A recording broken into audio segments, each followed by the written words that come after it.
ये मूवी एक सच्ची कहानी पे बेस्ड है। जब साल 1993 में नजीब और हकीम अपनी गुर्बत की जिंदगी से निजात पाने के लिए सऊदी अरब में पैसे कमाने के लिए जा रहे होते हैं, लेकिन उनके साथ जो कुछ हुआ वो कभी उन्होंने अपने सपने में भी नहीं सोचा था।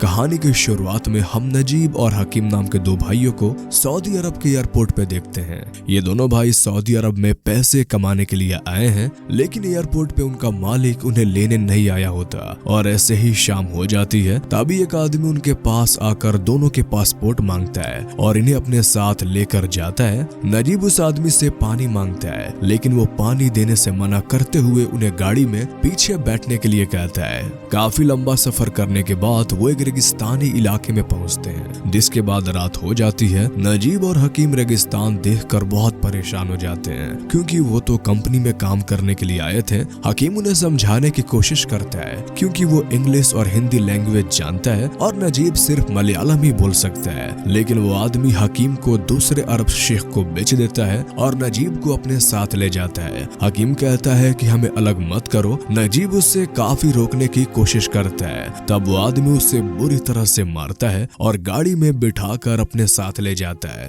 रास्ते में गाड़ी रोककर वो आदमी नजीब को गाड़ी से नीचे उतरने को बोलता है, जहां वो नजीब को उसके एक आदमी से मिलवाता है और वहां से चला जाता है। अब वो दूसरा आदमी नजीब को सोने के लिए कहता है। नजीब कुछ समझ नहीं पाता और नई कंट्री में खुद को काफी अकेला महसूस करता है। तभी उसकी नजर एक बुजुर्ग आदमी पे जाती है। ये बूढ़ा आदमी हिंदी में बात कर रहा होता है, लेकिन नजीब को हिंदी भी नहीं आती। नजीब इशारे से उस बूढ़े आदमी से पानी मांगता है। वो पानी की टंकी को देखकर कहता है कि वहां जाकर पानी पी लो। दरअसल नजीब ने कई घंटों से पानी नहीं पिया होता। रेगिस्तान में बहुत तेज हवा चल रही होती है। ठंड से नजीब कांप रहा होता है, इसलिए वो टेंट के अंदर जाकर सो जाता है। तभी टेंट में से एक आदमी जो कि सो रहा होता है वो जाग जाता है और वो नजीब को लात मार कर उठाता है और कहता है कि तुम्हारी हिम्मत कैसे हुई इस टेंट में सोने की। वो उसे बाहर जाकर सोने के लिए कहता है। तब नजीब बाहर आकर सो जाता है। सुबह उठकर नजीब देखता है कि वो बूढ़ा आदमी बकरियों का दूध निकाल रहा होता है। वो नजीब को अपने पास बुलाकर दूध देता है और कहता है कि ये दूध मालिक को दे दो। नजीब को लगा कि वो दूध उसे पीने के लिए दे रहा है और नजीब उस दूध को पीने लगता है। ये देखकर बूढ़ा आदमी उस दूध को छीनकर इशारे से बताता है कि ये दूध मालिक को दे दो। नजीब टेंट में जाकर अपने मालिक को दूध देता है।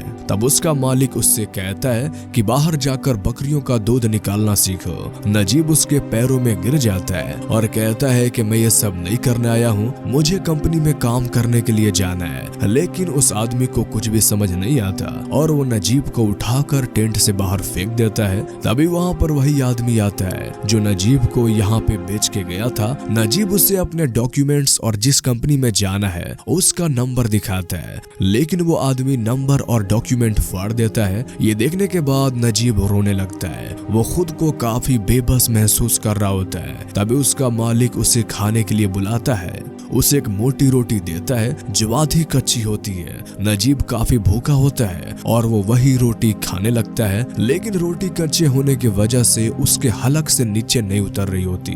तभी वो बैठा उसका मालिक उससे कहता है कि रोटी को पानी में भिगो कर खाओ। इसके बाद रात हो जाती है और बाहर खड़े हुए ट्रक के पीछे नजीब जाकर सो जाता है। अगली सुबह नजीब बाथरूम के लिए जाता है। तभी वहाँ वो आदमी आकर उसका पानी उससे छीन लेता है और कहता है कि पानी बहुत महंगा है। इसके बाद वहाँ पर पानी का टैंकर वाला आता है जो वहाँ की टैंकी भर रहा होता है। नजीब उस आदमी के पास जाकर उससे मदद मांगता है। वो यहाँ से बाहर निकलने का रास्ता पूछता है। उसी दौरान वो आदमी उसे देख लेता है। वो आदमी नजीब पे बहुत गुस्सा होता है। वो अपनी गन लेकर नजीब को जान से मारने की धमकी देता है। नजीब को काफी मारने के बाद वो उससे वहीं छोड़ देता है। रात को नजीब उस बूढ़े आदमी के पास जाकर पूछता है कि तुम्हें यहाँ आए हुए कितना टाइम हुआ है। वो बूढ़ा आदमी कहता है कि एक बार जो यहाँ पे आ जाता है वो वापस नहीं जा सकता।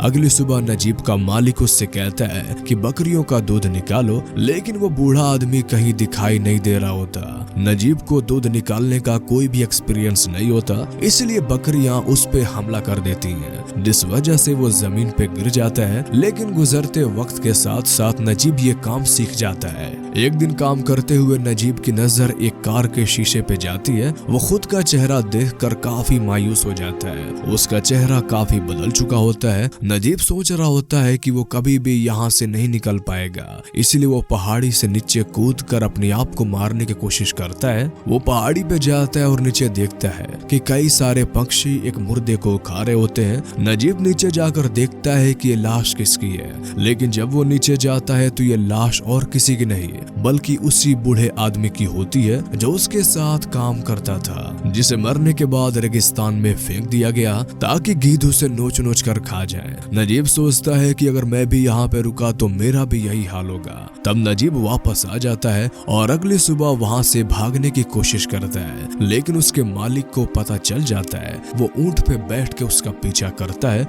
और गोली चलाता है। गोली की आवाज सुनकर नजीब डर जाता है और वहीं पे रुक जाता है। उसका मालिक उसे बहुत बुरी तरह से मारता है और उसका एक पैर तोड़ देता है ताकि वो फिर से भाग ना पाए। अब इसके बाद रात हो जाती है और नजीब बड़े मुश्किल से अपने हाथ से पानी पीता है। अगले सीन में हम देखते हैं कि नजीब को काफी वक्त गुजर चुका होता है। एक दिन वो रेगिस्तान में भेड़ें चरा रहा होता है, तभी अचानक बारिश होने लगती है। नजीब अपनी बकरियों को लेकर एक गुफा में पनाह लेता है। कुछ देर बाद उसे एक आवाज सुनाई देती है और वह गुफा से बाहर आकर उसी आवाज की तरफ जाता है। कुछ दूरी पर उसे एक आदमी दिखाई देता है, लेकिन वो कोई और नहीं बल्कि नजीब का भाई हकीम होता है। ये दोनों एक दूसरे के गले मिलकर बहुत रोते हैं। दोनों को अपनी आंखों पे यकीन नहीं होता कि कई सालों से ये दोनों गुलामी की जिंदगी जी रहे होते हैं। हकीम बताता है कि मुझसे कई जगहों पे काम करवाया गया और काफी टॉर्चर भी किया गया। तभी दूर से एक कार आकर खड़ी हो जाती है। हकीम कहता है कि मेरा मालिक आ गया है। इसके बाद हकीम वहाँ से चला जाता है। अगली सुबह जब नजीब ऊंट लेकर जा रहा होता है तब वहाँ पर हकीम आता है और उसे एक चिट्ठी देकर चला जाता है। नजीब उस चिट्ठी को पढ़ता है जिसमें लिखा होता है कि मैं जहाँ काम करता हूँ वहाँ इब्राहिम नाम का एक आदमी है जो यहाँ के सारे रास्ते को जानता है और वो हमारी मदद करने के लिए तैयार है। हम उसकी मदद से यहाँ से भाग सकते हैं। कुछ दिनों के बाद नजीब, हकीम और इब्राहिम एक जगह पे मिलते हैं। इब्राहिम बताता है कि कुछ दिन के बाद बड़े मालिक की बेटी की शादी है और सभी लोग वहाँ जाएंगे।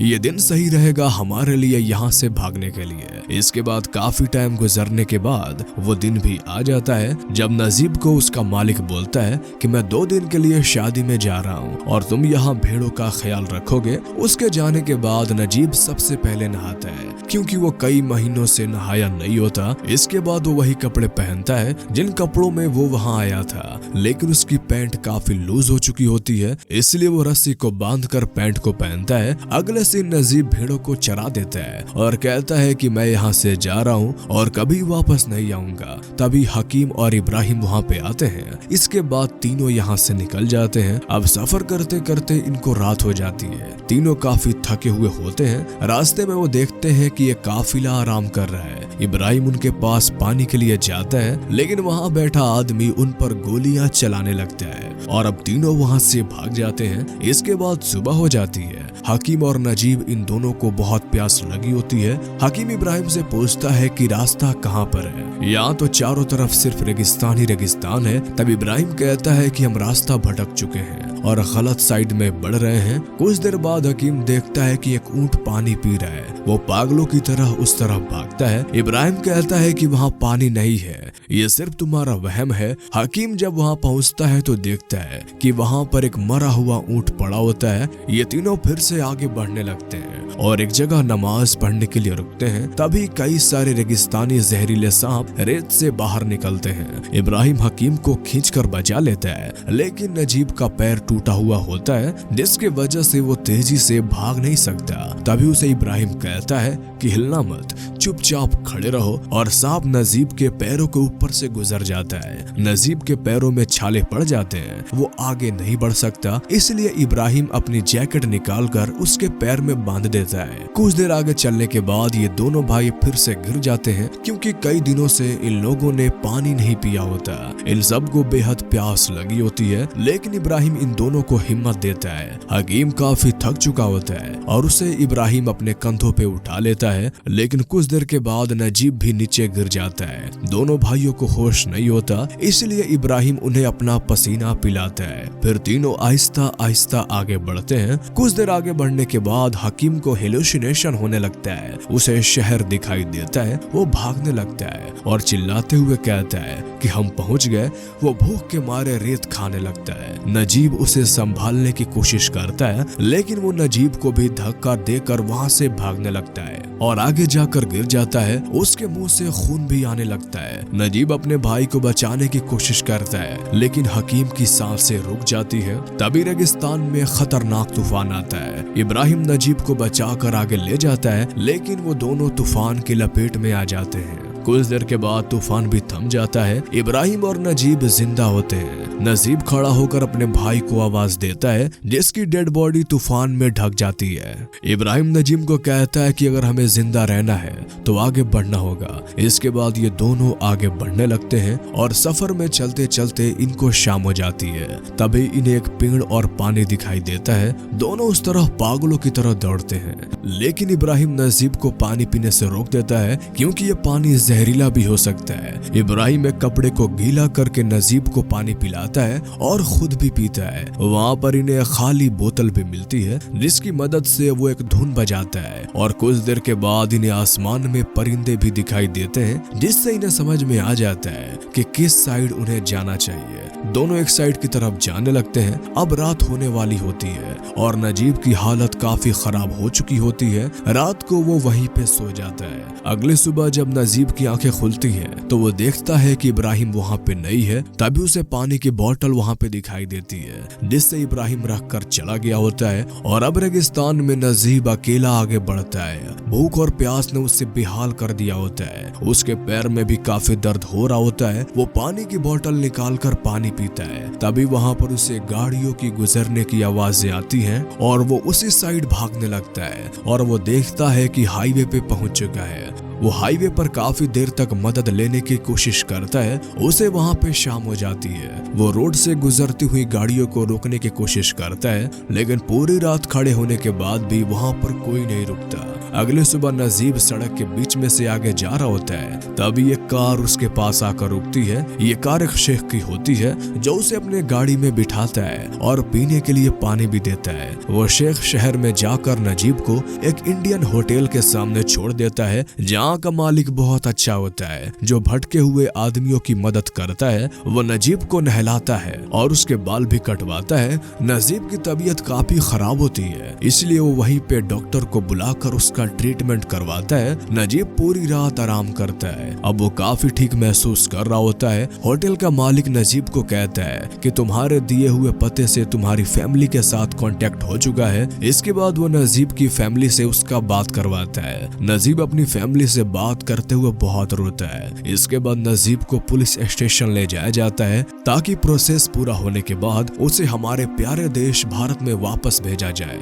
दरअसल जिनके पास डॉक्यूमेंट नहीं होते हैं, उन्हें जेल में 3 महीने रखा जाता है। तभी जेल में कुछ लोग आते हैं उन लोगों की पहचान करने, जो अपनी कंपनियां उनके मुल्क से भाग आते हैं। असल में अरबी अपने गुलामों को पहचान कर ले जाते हैं। तभी वहाँ नजीब को वो आदमी दिखाई देता है जो उसे गुलाम बनाकर ले गया था। वो नजीब के पास आकर रुकता है, फिर उसके सर पर हाथ रखकर कहता है कि तुम मेरे यहाँ से भाग ही गए। अगर मैंने तुम्हें स्पॉन्सर किया होता तो मैं तुम्हें वापस रेगिस्तान में लेकर सबक सिखाता। इतना कहकर वो शेख वहाँ से चला जाता है। नजीब काफी डर जाता है। तभी उसके पास में खड़ा हुआ एक आदमी बताता है कि उसने तुम्हें स्पॉन्सर्स नहीं किया था, इसलिए वो चला गया, लेकिन तुम गलत वीजा पे आए थे, इसलिए तुम उसके जाल में फंस गए। लेकिन अब तुम अपने घर वापस जा सकते हो। नजीब वहीं बैठकर बहुत रोने लगता है। अगली सीन में हम देखते हैं कि नजीब प्लेन की तरफ जा रहा होता है। तब वो कहता है कि कोई परदेश जाता है तब अपने घर वालों के लिए तोहफे लेकर आता है, लेकिन मेरी वाइफ और मेरे बेटे को देने के लिए सिर्फ मेरी बची हुई जिंदगी है। इन्हीं लाइंस के साथ इस कहानी की यही एंड हो जाती है। तो कैसी लगी आपको ये मूवीज एक्सप्लेनेशन, हमें कमेंट करके जरूर बताएं। तो फिर मिलते हैं आपसे अगले वीडियो में, तब तक के लिए गुड बाय।